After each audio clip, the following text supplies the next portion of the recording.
নমস্কার বন্ধুরা, সোনা রান্নাঘরে সবাইকে স্বাগত জানাই। আজকের রেসিপি হচ্ছে আলুর পরোটা, ধনেপাতা চাটনি। তার জন্য লাগবে খাবার সোডা, কালো জিরা, নুন, চিনি, পরিমাণ মতন তেল, পরিমাণ মতন জল। এগুলো আমি নিয়ে নিলাম। এরপরে দিলাম খাবার সোডা, কালো জিরে পরিমাণ মতন, তারপর দেব নুন, চিনি পরিমাণ মতন। সবাই স্বাদ অনুযায়ী দিয়ে নেবেন নুন, চিনি।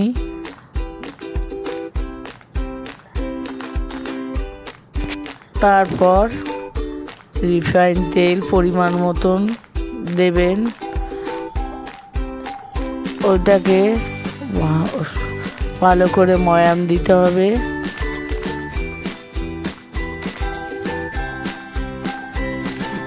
ময়াম দেওয়ার পর আস্তে আস্তে জল দিয়ে ওটাকে মাখতে হবে। ভালো করে ঠেসে হাতের সাহায্যে মাখতে হবে। মাখা হয়ে গেল, এবার ওটাকে লেচি করব।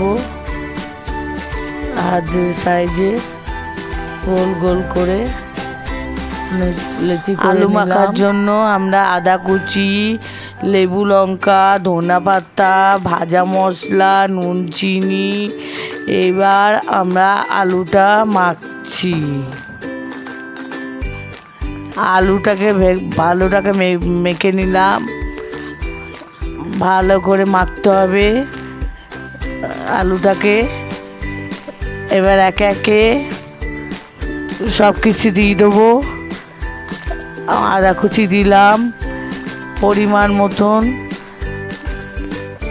আদা কুচি দিয়ে ধনেপাতা কুচি দিলাম।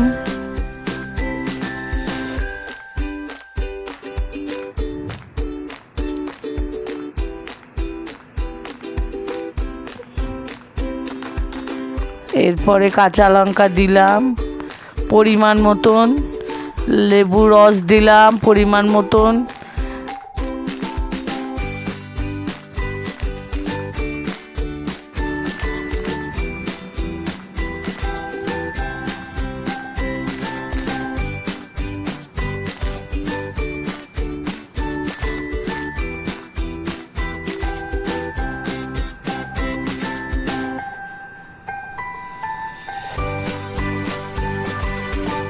তারপরে ভাজা মশলা দিলাম পরিমাণ মতন।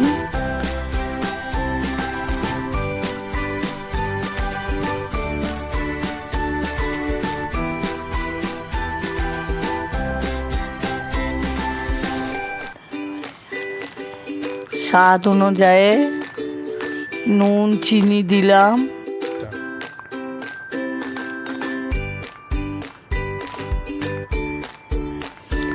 এবার হাতের সাহায্যে আলুটাকে ভালো করে মেখে নিতে হবে। মাখা হয়ে গেছে।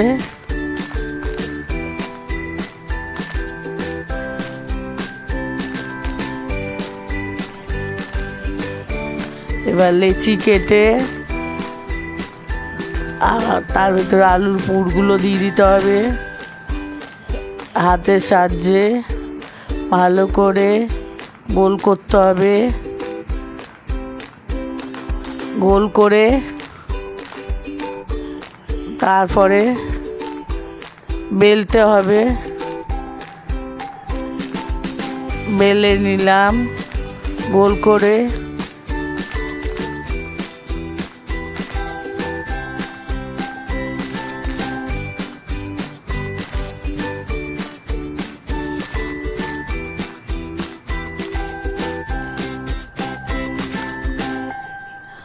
এরপরে পরোটাকে আমি ভালো করে ভেজে নিলাম।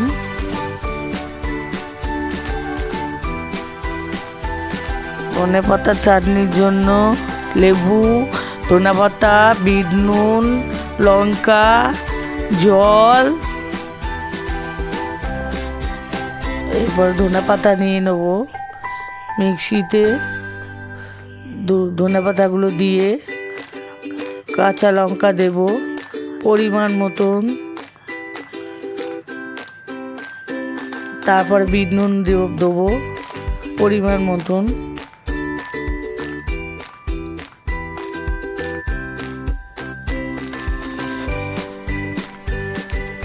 পরিমাণ মতন লেবু দেব,